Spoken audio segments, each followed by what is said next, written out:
Good evening and welcome to Higher Heights for America PAC. She's Got Next, virtual candidate meet and greet, powered by hashtag Black Women Lead. Higher Heights for America is a national organization building the political power of Black women from the voting booth to elected office. And tonight we are introducing you to some of our amazing endorsed candidates.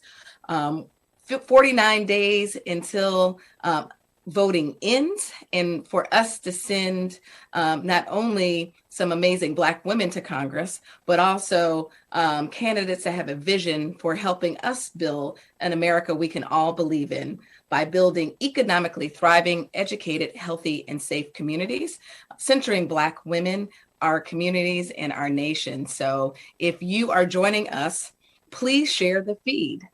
So that you can help us introduce you to three candidates tonight at the baseline, and they're going to share a little bit more about who they are. We have a civil rights attorney and judge, a U.S. Navy JAG officer, former officer, and a fearless advocate and Georgia State Senator in conversation tonight. Timmons Goodson, running in Congressional District in North Carolina 8, Pam Keith, running in Florida, Congressional District 18, and Nikema Williams, running in Georgia in Congressional District 5. And so we want to share a little bit about the journey. In 2018, we elected the largest number of Black women to serve in Congress. On the 50th anniversary of Shirley Chisholm being elected as the first Black woman to ever serve in that body. And so I am excited to introduce you to a Higher Heights video centering Chisholm's legacy. I stand here now without endorsements from many big-name politicians or celebrities or any other kind of prop. I do not intend to offer to you the tired and glib cliches which for too long have been accepted part of our political life. I am the candidate of the people of America. The vision of Higher Heights is truly part of what should be the vision of who we are and can be as a country. It is an organization that is giving encouragement, giving support, giving a welcome, a big welcome to Black women to be actively involved, knowing that when you take the first step, Higher Heights will be there to stand with you each step along the way. I had no political network. I had never run for office. I had no money and really had a lot of questions. Higher Heights was just the organization I was looking for. Literally, how do you run for Congress? It's something that has not been taught, but there definitely is a strategy. There's a pathway that is clearly laid out if you're privy to that information. It's so difficult for new candidates to raise the money and to get the support that they need to run for office because today's candidate doesn't look like yesterday's candidate. There are two organizations that stood with me immediately. Higher Heights has been with me as I've been on this journey. They didn't wait. Higher Heights did not wait until it was popular to support me. They, very early on, we need to support you now, and we need to help you be better and help you stand tall and give you the resources and the information that you need in order to make this happen. Black Women Lead isn't just a hashtag, it's a truth. Right. And it's a truth that sometimes even our allies forget. Let's just be honest. So many times we are not asked to run. We are not invited to these tables. For a long time, Black women have been leading from the back, and for the first time, we're seeing them shining in the political arena. We are candidates who have offered messages that are deeply resonant, stories that are transcendent, and that people relate to and connect to and with and about. We need people in our state legislatures and in Washington that have lived the very experiences that people are crying about and suffering under in their own communities. I get really annoyed when people talk about empowerment because we are already internally empowered. We just need people to step out of the way so that we can step into our power. We are not a fad. We are here to stay. And we're here to stay, not because we're trendy, but because we're damn good. So many times in my life and in my career, I've been told that it can't be done, that nobody like me has done it before. They accused me of operating with a sense of entitlement. That people aren't ready. People told me when I first entered this race, your community doesn't vote anyway. They said that this was all about identity politics. Or they say, well, wait your turn, and I just don't listen. Don't ever let anybody tell you what you can't do. And that's what makes groups like Higher Heights so special. This network of Black women around the country, pooling together resources to uplift our own and send more Black women to Congress. It's so powerful. Because their investment, their resourcing, their amplifying, their platforms, their Twitter town halls, all of these things that they do get us one step closer to being the beneficiaries of that change that is afoot and being leaders in that change. Representation matters, and Higher Heights for America lifts up our voices, spotlights our candidacy, and helps us raise these critical resources so that we can win.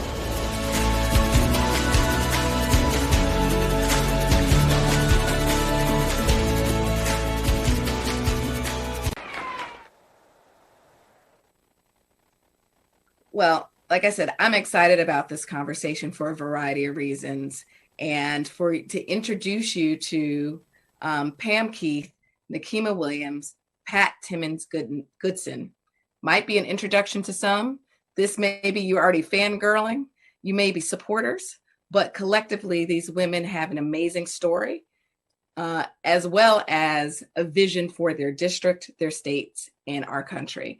And so I'm gonna let them tell us their story. And so I'm gonna start with Pam Keith.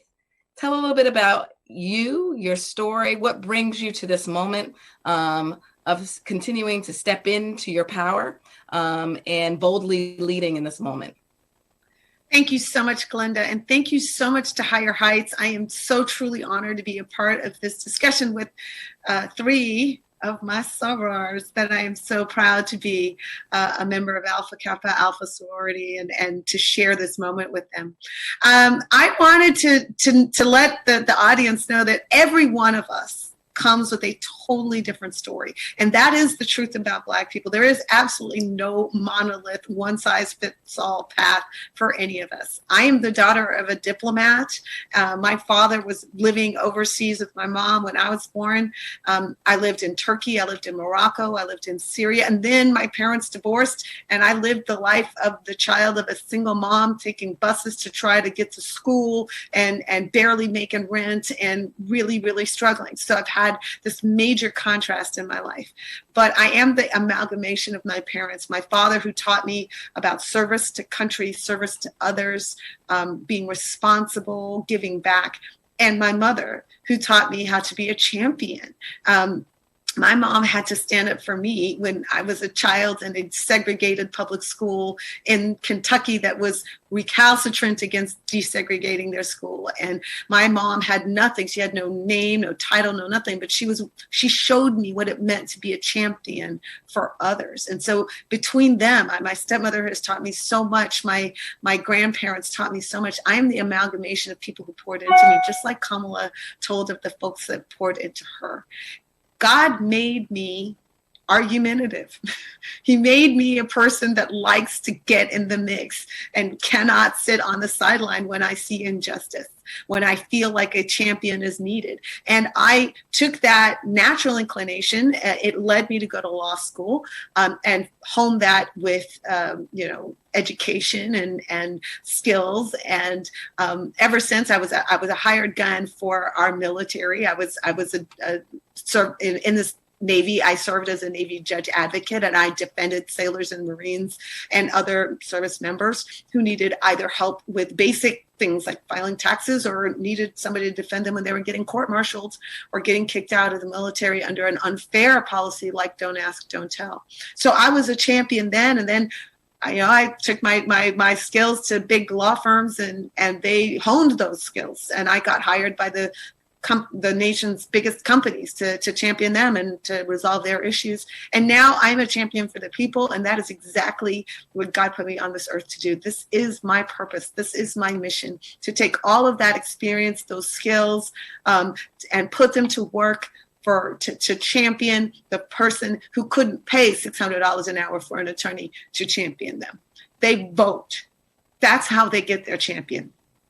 And I want to be their champion. I want to be the one that is in the mix, making decisions, explaining to them what's happening, and making sure that they're being heard. Their existence is being taken into consideration. We are making the most critical decisions in our country. Congress makes decisions that affects the entire country, but your community needs you to speak for them. And that is what this is all about. And I feel like my life's journey brought me to this place. And our current politics have elevated the voices of people like me in a new and special way. And I could not be more grateful to be a part of it. Great. Thank you for sharing. So Pat Timmons Goodson, if elected, will be sitting at a decision-making table with a career-long legal body of work, including being a judge at several levels of bench. And so I think that is an important voice, particularly in Washington during these times. So share a little bit about your story, Judge. You're on mute. Thank you so very much, Glenda, and to Higher Heights. Thank you for hosting us. And it is good to be with my sorors. You're beautiful as usual. I am Pat Timmons Goodson. I am the Democratic nominee for Congress in the 8th Congressional District of North Carolina. My life has been long and it's been blessed. And I pray that I'll be blessed to continue serving. But I'm the oldest of 6 children. My father was an Army sergeant. And after serving 2 tours in Vietnam, he found himself disabled from service-connected injuries. Unfortunately, Dad died at the age of 43, leaving a wife of 39 years of age and 6 children. And I am proud to say that my mother soldiered on. That airborne Ranger sergeant was tough as nails, but he planted seed in each of his 6 children. He and Mom convinced us that a better life could be had if we got a good education. And we believed him, and that's what we did. As a result of Dad's service-connected injuries, each of the 6 of us had the benefit of a certain stipend that would assist us with our higher education if we wanted that. And I did. And so I went on to the University of North Carolina at Chapel Hill for my undergraduate and my legal studies. And I returned home because my mother, I thought it would be the neatest thing for her to be able to say, my Pat works down at the courthouse. And her Pat did work at the courthouse. I served as an assistant district attorney and as a staff lawyer with legal services. At the age of 29, I was appointed judge. And I served on the bench in North Carolina for 28 years following that. Served as a trial judge, as an intermediate appellate judge, and ended my judicial career on the Supreme Court of North Carolina. But upon retiring, I wanted very much to continue serving because that's why I was put here. And President Obama, I'm proud to say, appointed me to the U.S. Commission on Civil Rights and designated me vice chair. He also appointed me, or nominated me, to the federal bench. Unfortunately, that did not go as I would have liked it to go. My senior senator, in the face of the American Bar Association finding me unanimously well qualified, did not opt to go in that direction. But Sergeant Edward Timmons taught me an important lesson. He says there are some people in this life that will stomp on your toe to cause you pain and to focus on that pain, to take you off of your goal or your direction and what you ought to be doing. And so in response to the denial or not being able to go on the federal bench, I wanted to continue serving. I filed for Congress in the 8th Congressional District. It's a newly configured district as a result of a gerrymandering lawsuit. What I'm telling you is that Pat Timmons Goodson is a servant. Pat Timmons Goodson is a fighter, and Pat Timmons Goodson does not give up easily. And so I am going to Congress. I'm going to fight to make sure that our government honors the commitments and the promises that they make to their soldiers and their service members. They say that if you pay the ultimate sacrifice, they'll take care of your family. Well, they did in our instance, but I'm going to fight to make sure that they take care of all of the military families that sacrifice. I'm going to Congress to fight for affordable health care. We are absolutely the richest country in the world. It is a sin for us to have any of our citizens existing without the benefit of health care. And so there's a lot of work to be done, and I am going to Congress to fight and to do that work. Justice, opportunity, and fairness is what I'll be fighting for. Thank you so very much. Well, thank you. And so I didn't leave Nikema last just to leave her last. I left Nikema last because it is always amazing when like your friends are doing amazing things. And Nikema and I have known each other forever. We've been staffers, we've been advocates. She was one of the early architects of Higher Heights. She's a founding circle member. So shout out to all of our members, but also our founding circle members. These are our members that believed in a piece of paper of an idea that Kimberly Peeler Allen, the other co-founder, and I did in 2011, when we wrote the words Higher Heights down for the first time. And then we picked up some people who were like, I'm down. And Nikema Williams was one of those, I don't know what it is, but I'm down. And then we were excited when she ran and won and boldly is leading in the state Senate. And then we're like, what? She's going to Congress. And so welcome, Nikema Williams. And please share a little bit about your story and your fast track, hard-working last 3 years in Georgia.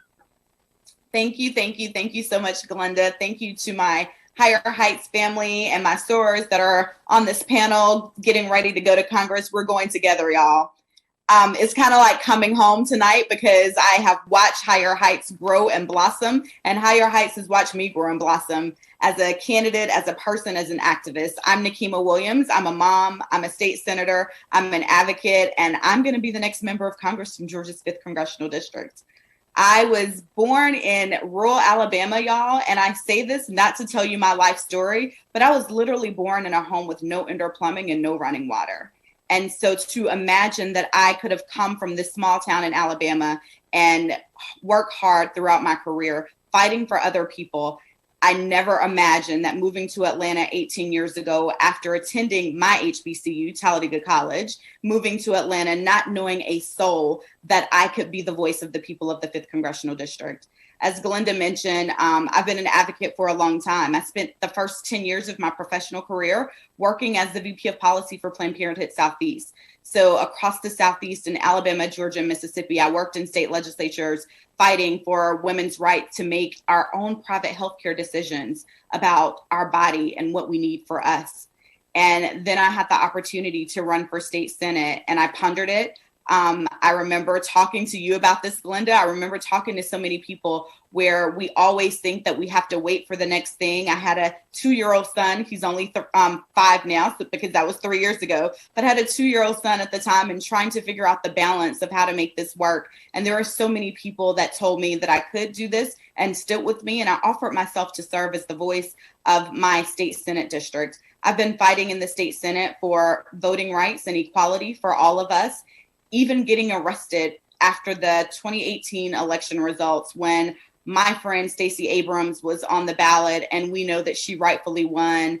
But so for the voter suppression tactics that are still at play in so many of our states, especially I'm looking at what has happened down in Florida, even after the voters made it their choice to give felons the right to vote. I'm looking at what happened, how your district came to be, Sora Timmons Goodson in North Carolina, and the gerrymandering that is taking place. And that's not unique just to my state. It's not just unique to North Carolina and Florida. This is all over the country. And when I had the opportunity, after my mentor, my friend, Congressman John Lewis, passed away this July, and I had the opportunity to submit myself for consideration. Out of 132 applicants that submitted their name, the Democratic Party of Georgia Executive Committee overwhelmingly voted me to be the Democratic nominee for Georgia's 5th Congressional District. I'm ready to go to Congress. I'm ready to fight for the rights of people all across this country. That's the beauty of serving as a voice as a member of Congress. It's not just the people of Georgia, not just the people of the 5th District, but Glenda, I get to be your voice in Congress too, because the laws that we make affect all of us across the entire country. And things like healthcare as a basic human right and voting rights, making sure that if anyone wants to cast their vote, that it should be counted and it will be counted, and that you're able to safely cast a vote in the midst of a global pandemic. Those are the things that I'm going to Congress to fight for, because those are things that should be standardized across our entire country, regardless of your zip code, regardless of your state, regardless of where you live. So I'm Nikema Williams, and I am honored to be the Democratic nominee for Georgia's 5th Congressional District, building on the legacy of my hero, my mentor, my friend, Congressman John Lewis.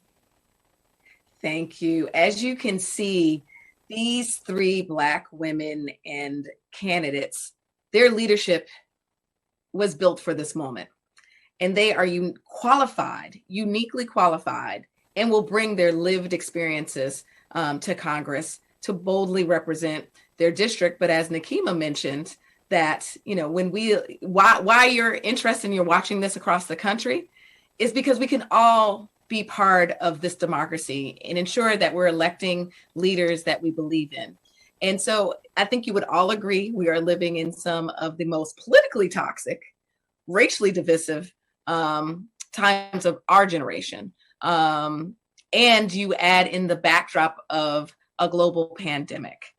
So can you share a little bit about the challenges of your district and your approach to your leadership role, both as an advocate, as someone that will be able to continue to use your voice and amplify the voices of your constituency?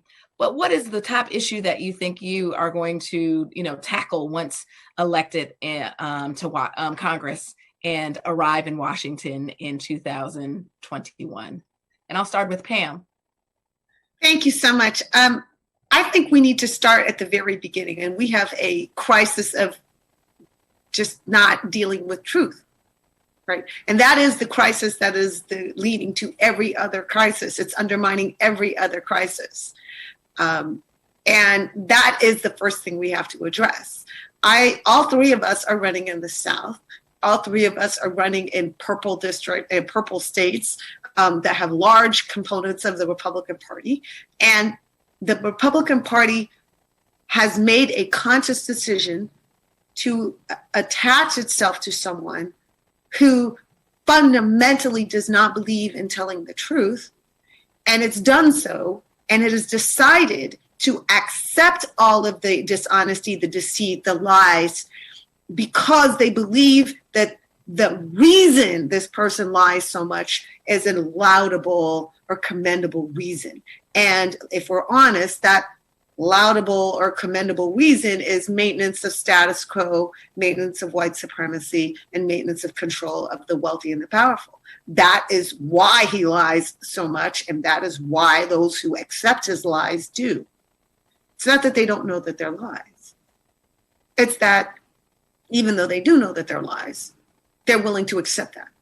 Now, the problem is that starts to bleed over into every single component of our governance, like warning us when a pandemic is coming our way, like telling us when there are threats from terrorist activities overseas, like telling us what's going on with our economy or our stock market, like telling us what's going into the legislation that they're passing or destroying, right?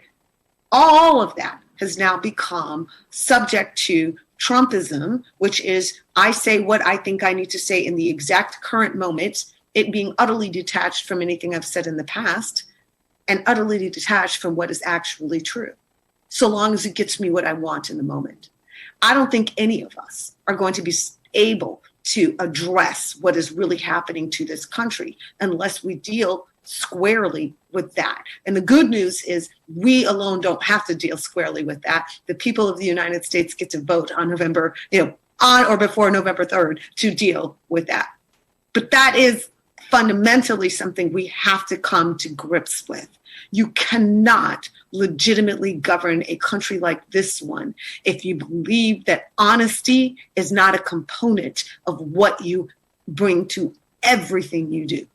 And it doesn't matter what topic you're talking about, be it the pandemic, be it jobs, be it healthcare, be it climate change, be it wages, doesn't matter. If you're not fundamentally starting with an obligation to speak the truth and deal in reality, then you are never, ever going to move this country forward. So I say that as a global statement about where we are. We are in a politics that has embraced the concept that truth is no longer relevant so long as victory is derived from deceit.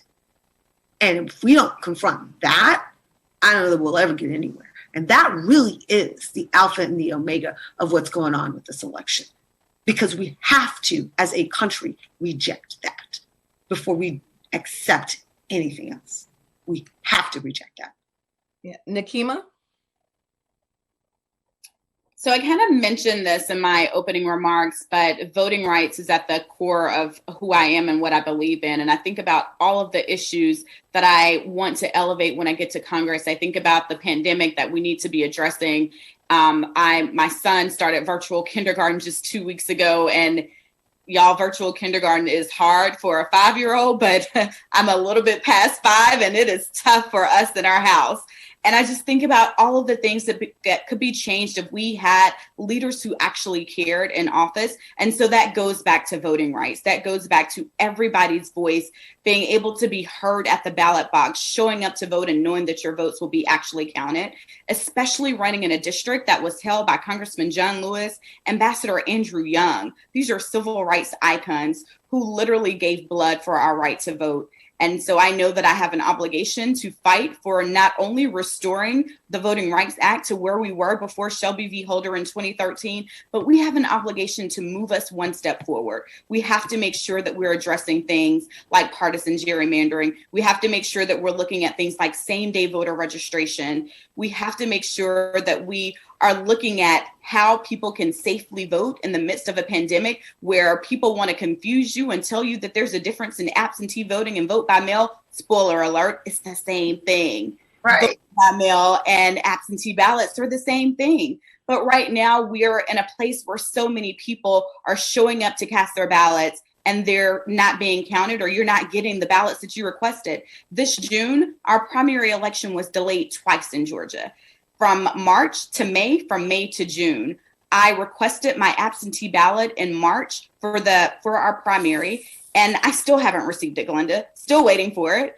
But I showed up anyway, and I voted on the last day of early voting in Georgia on my 10-year wedding anniversary. But I spent 5 hours waiting in line to cast my ballot. No one should have to wait in line 5 hours to vote. We need to address these things. So making sure that we pass a new Voting Rights Act, the John Lewis Voting Rights Act, since the Senate is not willing to take it up, we'll make sure that we take care of it in the House when we get there, y'all. So we need to pass a new Voting Rights Act and make sure that we are moving us even one step further than not just restoring us to where we were pre-Shelby v. Holder in 2013.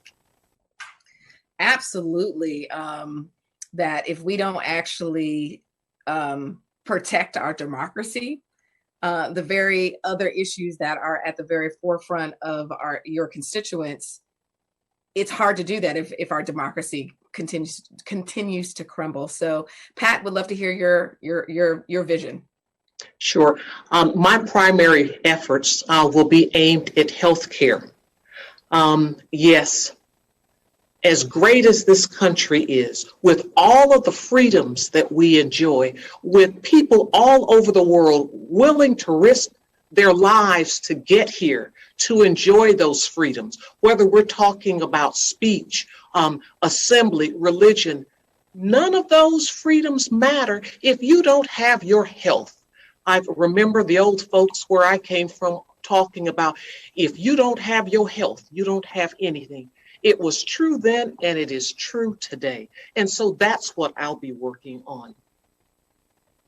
There's nothing wrong with the Affordable Care Act that we cannot cure. It has done so many things right, so many things well. And if there are deficiencies, we can take care of that. The Republicans are still trying to repeal the Affordable Care Act. They're still participating in a lawsuit that would strike it down. And mind you, they have no alternative in mind. I didn't say they have no good alternative. I said they have no alternative in mind. That is wrong. And so when I get to Congress, I will be putting my shoulder to the wheel to work with all of those. And I believe that there will be many that will be trying to get health care such that all of our citizens will benefit from that. And so that will be my primary focus. I want to be aspirational as well. And so I want the three of you to imagine the world that you're going to help build or rebuild. What is your biggest hope for our nation at this time? Pam?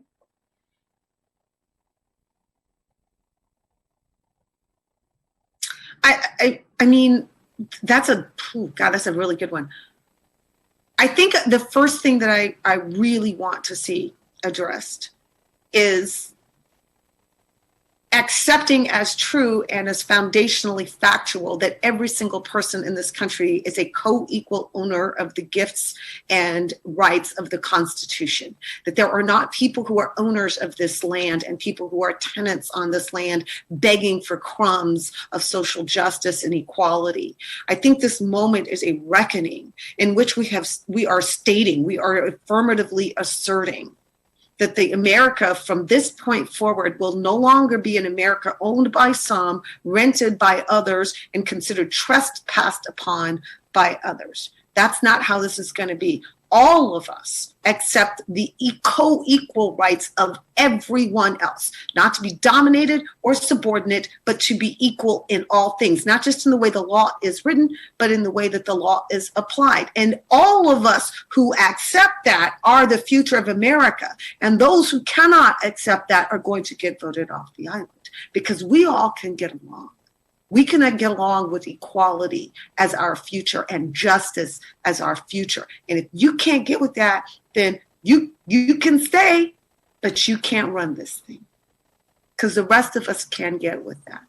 That is the future that this country is moving to, and everybody that's in this fight is moving the country to that future. It's about loving each other, wanting good and great for everyone equally. It's not about whether everybody's poor or rich, but everybody is treated fairly under the law and is given opportunity and a chance to make the most of their gifts and talents. That's how we all do best.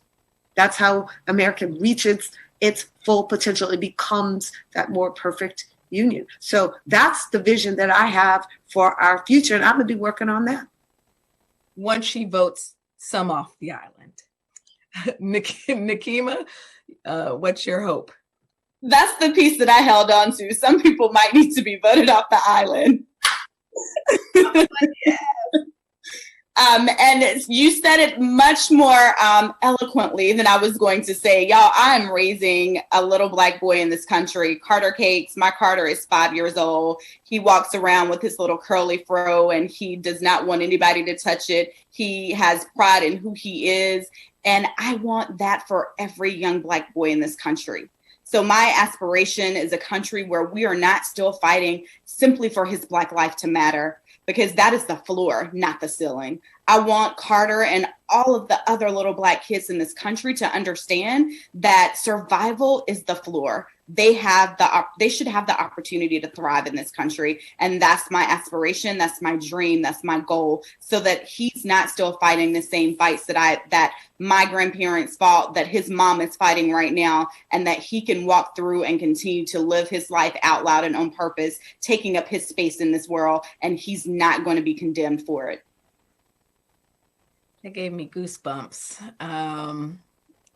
Because if you've never seen a picture of Carter, it is literally the work that we do is to ensure that we dream a dream bigger for our unborn children and grandchildren. And we shouldn't have to dream a big dream. It should already be in living color. So, Pat, what are you dreaming in living color for the hope of America? When you were posing that question, I was thinking about my father, my late father, and the many African-American soldiers that fought with him and served with him. And during the Vietnam War, many risked their lives. Many did not come home. You know, you can go back to the Korean War, World War II, even World War I. We had soldiers, Black soldiers, fighting at a time when they were not even afforded the rights and the freedoms that this country has long guaranteed. They were fighting, though, for their children and their grandchildren and great-grandchildren to have the full measure of the opportunities and the freedoms that this country has guaranteed or spoken about. And so that's what I was thinking about when you posed that question. And so my vision, my dream is that one day, very soon, that those dreams will be answered, that everybody will have the opportunity to use the gifts and the talents with which the good Lord bless them, and that they will have an opportunity to go as far as those talents and their hard work will take them, without anybody putting a ceiling or a limit on. So whether they're a woman, a man, it doesn't matter. Go, work, and benefit from the greatness of this country. And that's my dream, that it will happen soon. And I'll be working as hard as I can the moment I get to Congress to make sure that that happens. Thank you. So we have a couple of questions from members. And so we have, if you have a question, please drop it in the chat and we will work to answer as many questions as we can tonight. This first question from a member: what has been one of your greatest hurdles as a woman candidate running for office, and how did you overcome that challenge? Good one. Well, I will say, first of all, that I'm not sure that I have overcome it. I'm still a nominee. I'm not the victorious yet. I will tell you that I was very naive when I started in politics, because I was on fire for these policy things and these I'm so passionate about getting things done that I wanted to get done. But politics is really, it's a lot more about power and patronage than it is about policy. You get to do policy when you get there, but it's about power and patronage to get there. And thank God for Higher Heights and organizations like theirs that help create an on-ramp for women like me and Nikema and Pat. So I have a lot to learn about that particular component. And there's some things I do well, and there's some things I don't do so well. And not navigating those pitfalls and those, making those relationships and understanding how to win favor and to get support. That was not something that came real natural to me, because I was just an advocate. I just show up at court and just argue my case, and that's not always the way that you maneuver in politics. Another thing is that this is an extremely expensive thing to undertake. It is, like, I am not lying. All of us probably have made very significant financial investments of our own. I've all but bankrupted myself, giving up my financial security to pursue this. And so it's easier if you have a whole lot of financial backing, but most Black women that go into politics don't benefit from that. And so you have to be figuring out how to bring resources to the table to build a kind of operation that brings more resources to the table. Because you got to start with something to build something. And so again, there's ways that Higher Heights is really helpful in that way. But those are the two main challenges that I have faced. And a third, and let's be honest about this, if we're going to be honest, there are different standards that are applied to Black women than are applied to other candidates out there, right? There are folks who believe that it is their job to get candidates to victory, and then there are folks who believe that it is their job to jump on once they're at victory. And the folks that decide they want to get someone to victory are far fewer and further between when that person is a woman of color. They want to jump on once you've already proved that you're going to be victorious. There are a whole lot fewer folks that are willing to say, it is my responsibility, it is my desire to make you successful. Because there's a belief, especially in districts like mine that are not predominantly African American by any stretch of the imagination, that it's not a Black woman's role or position to be in a district like this, and that they just don't buy that you can be successful unless they see it. And by the time they're convinced, you're 7/8 of the way to victory anyway. So you have to be very tenacious, and you have to be resilient, and you have to come back again and again and again, and you got to be you got to have an inner voice that keeps telling you yes when you were hearing a whole lot of no. I remember the night that Cori Bush won, and I know that I felt the need to reach out to her. And she's one of our young Black sisters who won in an unexpected fashion. And she came from poverty. She came from real struggle. And I just wanted to call her and say, girl, I am so proud of you and your inner voice. Because you got to have a real loud inner voice that tells you yes when so many people tell you no. I came to the table with a master's degree, a JD, a BA, all kinds of corporate experience. That young lady came to the table with poverty, a PhD in the struggle. And she took that to become the champion for the people. Now, you may agree with their politics, don't agree with their politics, but that girl's got a giant internal voice. And I think that's wonderful. Pat, your thoughts on greatest obstacles and how we can overcome that with Black women candidates? Well, you certainly have to believe in yourself. And you certainly have to understand that you've got to be in it for the long haul.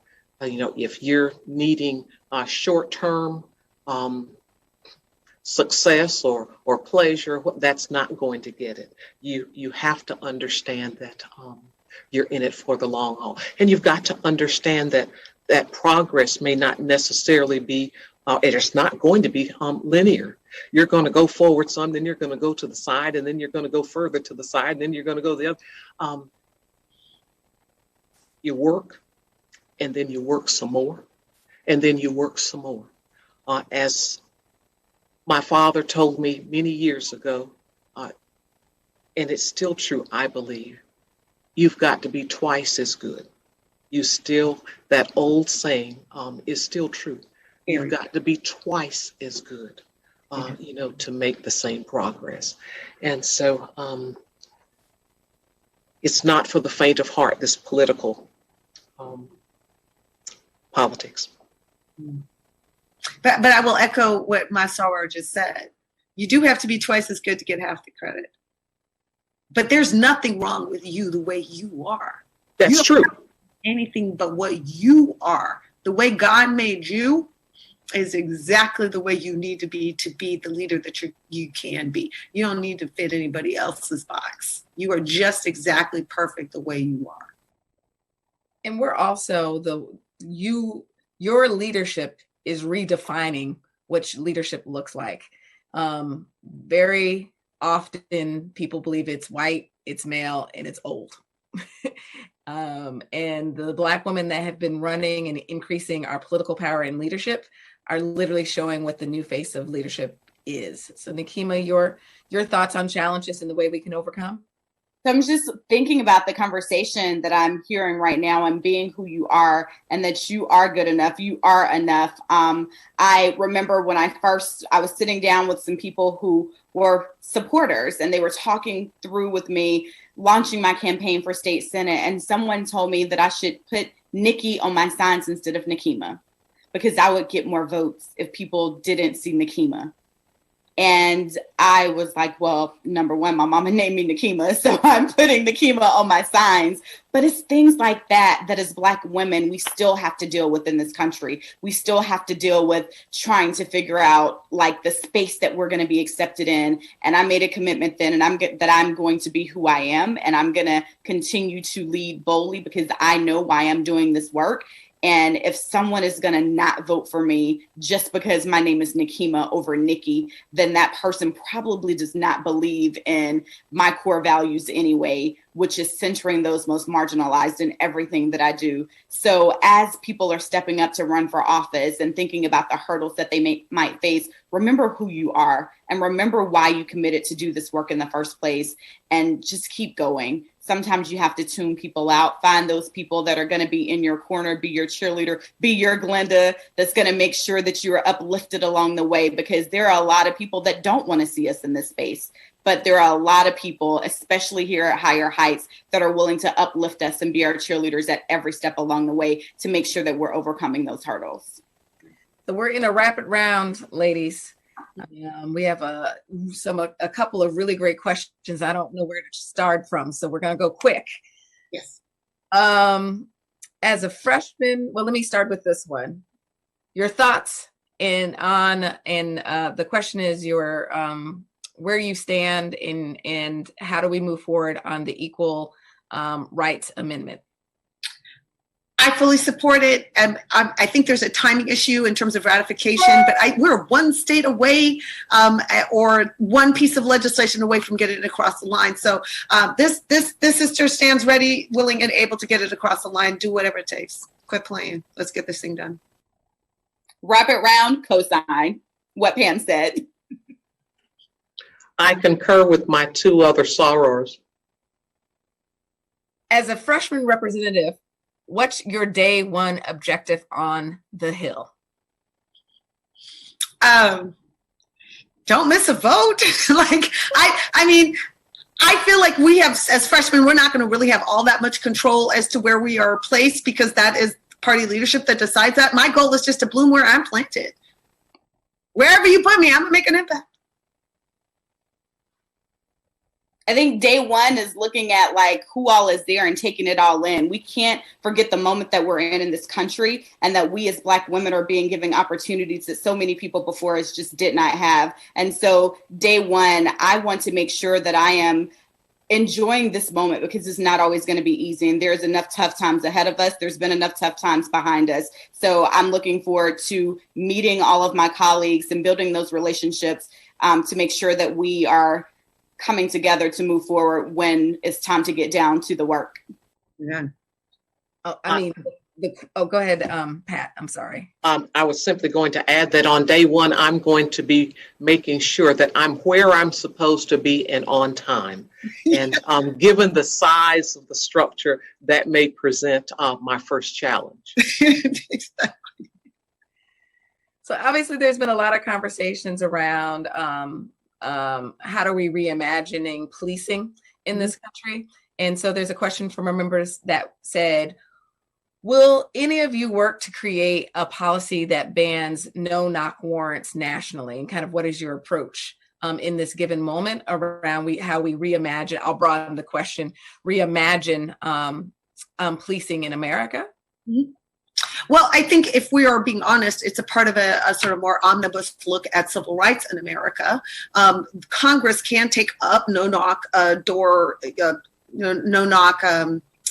I'm sorry, I just lost the phraseology, but it's part of a bigger question. We need to be relooking at the model penal code. The federal model penal code serves as the model for all state codes. The state, criminal law is principally state law, but it is derived from the criminal code, and that criminal code has not been written in a moment, and it needs a relook. But we also need to start looking at civil rights and start expanding the definition of civil rights to things like civil rights in your person, civil rights in your property, and the civil rights in the way that you are engaged with the state. That can be done at the federal level. There are some things that really are state level, but I think the judge would agree with me that there are definitely some things that can be done at the federal level in the civil rights space. Anyone else want to answer that question, or you're like rapid round? I was waiting to hear from our resident judge. That sounds like. Yeah, there is a whole lot that can be done. I think that the George Floyd Justice in Policing Act that was passed by the House is right on target. And if we can just get it through the Senate, I believe that we will have made giant strides in the area. Nikema? So I'm the George Floyd Policing Act, and I'm thinking about things that I've introduced on the state level to make sure that our communities are safe and that we are protecting people who have been at the hands of violence in the streets, at the hands of government sanctioned violence. And things like qualified immunity are things that I'm looking at. So like a collective package of legislative issues that not just no knock warrant, because you have to look at it as a collective. Like just banning one thing does not get our communities to liberation and freedom and being able to move throughout our society in the way that other communities do. So we have to look at a package and a collective of legislation.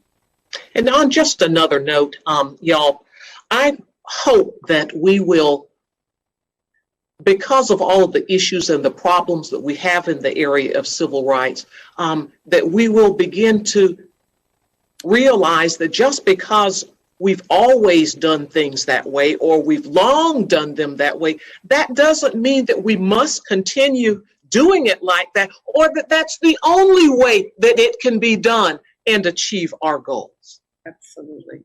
Absolutely. Common sense leadership. So we always end with asking a question about, we are living in some really difficult times. And so we want to know how you are centering joy in your life right now. Pam?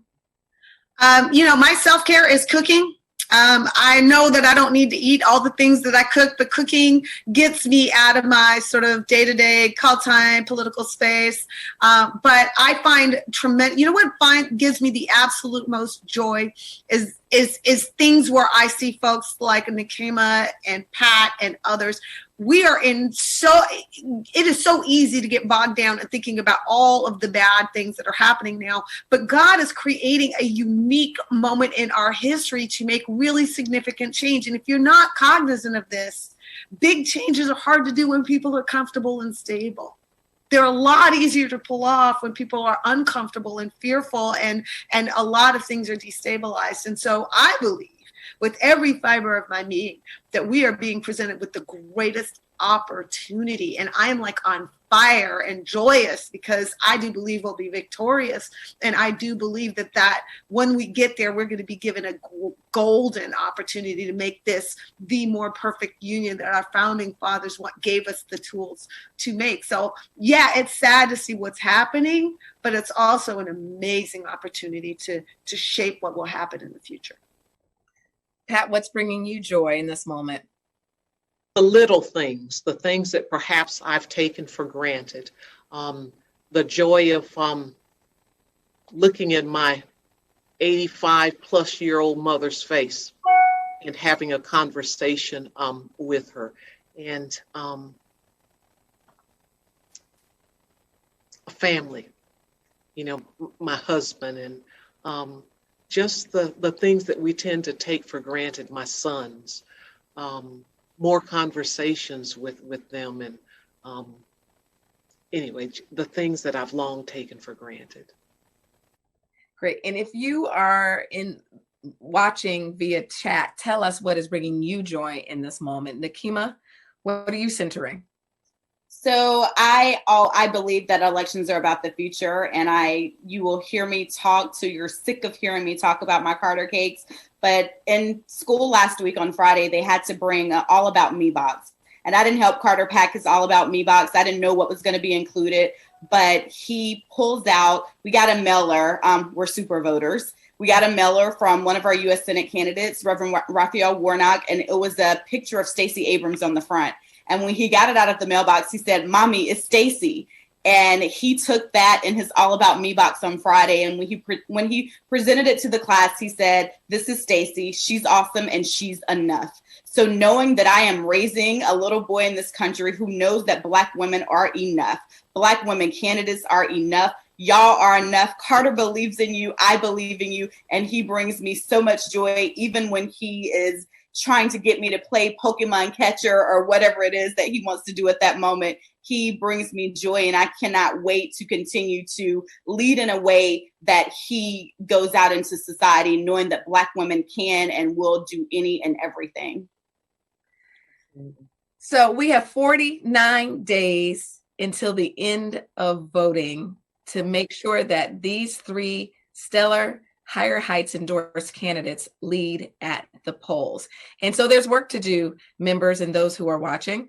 And that is, we need to ensure that we're dedicating our time, talent, and treasures to help elect Black women to move this country to higher heights. So as we've said at every meet and greet, we need to activate. And so we'll be in touch, organizing and building out textathons, phone banks. You can do all of this in front of your Zoom in your house, in between, and cooking at the same time.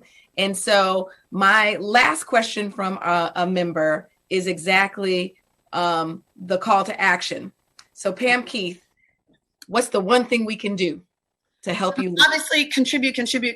And it doesn't have to be big amounts. Large numbers of small contributions can be incredibly impactful. So if you are not giving a $5, $10 monthly contribution, a weekly contribution, please try to give it to either one of us or all of us if you are able. That really does make a difference. Get involved. Your time can be incredibly impactful, especially the time you put in talking to the people you know who aren't into politics. And I guarantee you know someone who is not into politics, but they might be into you, your family, your history, your friendship, or whatever. Use what you got to get people motivated to get in this moment. It is a great thing to be talking to people all over the country who are in the game, but we need to maximize those who are in the game, because if we all get in, we will win.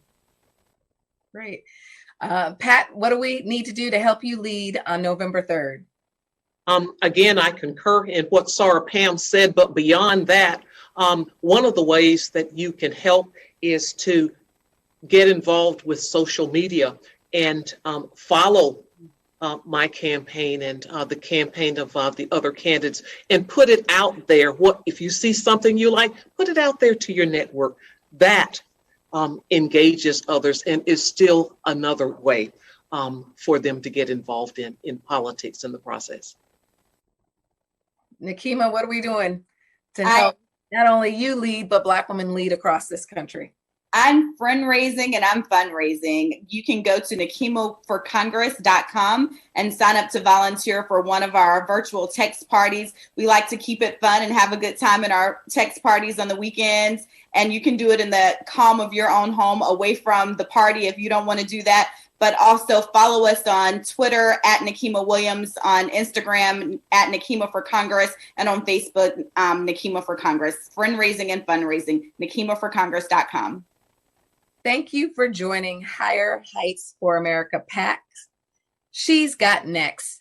# Black Women Lead virtual meet and greet. And so I'm so excited that this night ended up being a pink and green SOAR night.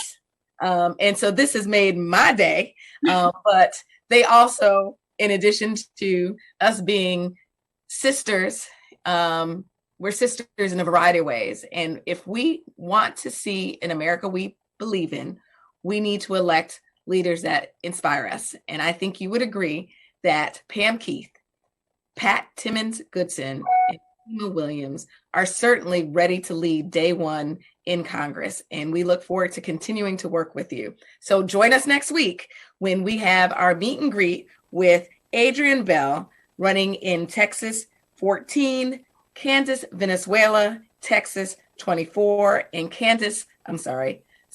Cynthia Wallace, North Carolina 9. It's another Southern night because Black women are leading across this country, but we are absolutely increasing our elected representation in the South.